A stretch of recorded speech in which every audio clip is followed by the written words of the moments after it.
Сәлем достар, сіздермен бірге оңай каналы. Бүгін бізде психологиялық тест.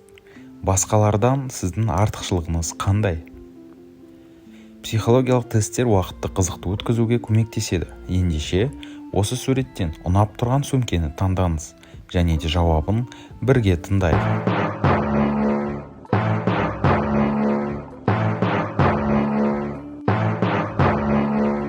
Нөмір 1 сөмке. Сіз бірінші болғыңыз келеді. Әрқашан өзіңіздің орныңыз үшін күресесіз. Жұмысқа көп күш жұмсайсыз. Басқалар сізді құрметтейді және бағалайды. Сіз өтірікті жек көресіз және өтірік айтқан адамды кешірмейсіз. Сіздің артықшылығыңыз ешқашан еңсеңізді түсірмейсіз. Сенімді жоғалтпайсыз. Өзіңізге сенесіз. Нөмірі 2 сөмке. Жалғыздықтан қорқасыз. Адамдармен қызықты тақырыпта әңгіме айтқанды жақсы көресіз, бірақ отбасыны, үйді бірінші орынға қоясыз. Сіз отбасыңызда барлығы жақсы және жайлы болуы үшін қолыңыздан келгеннің бәрін жасайсыз.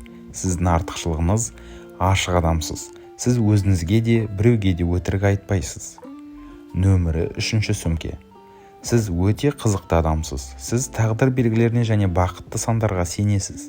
Өткенді, қазіргіні және болашақты үйлестіре аласыз. Ал сіздің артықшылығыңыз жақсы көре аласыз. Сіз батыл әрекеттерге бара аласыз. Нөмірі 4 сөмке. Сіз қатардың алды немесе арты болғыңыз келмейді. Сіз әрдайым ортасын таңдап жүресіз. Сіз үшін бастысы жақсы көретін адамдарыңыздың сау болуы. Дана адамсыз. Сіздің артықшылығыңыз кез келген жағдайда не айту керегін білесіз. Өте орынды сөйлейсіз және даусыңыздың үні жағымды. Нөмірі 5 сөмке.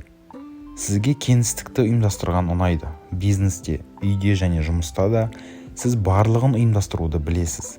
Ал сіздің артықшылығыңыз интуицияңыз жақсы дамыған. Адамдардың өтірік айтып тұрғанын аңғарып қоясыз. Осымен достар, видеомыз сіздерге қызықты болған болса, өз ойларыңызбен видео астындағы комментарийде бөлісіңіздер. Келесі кездескенше.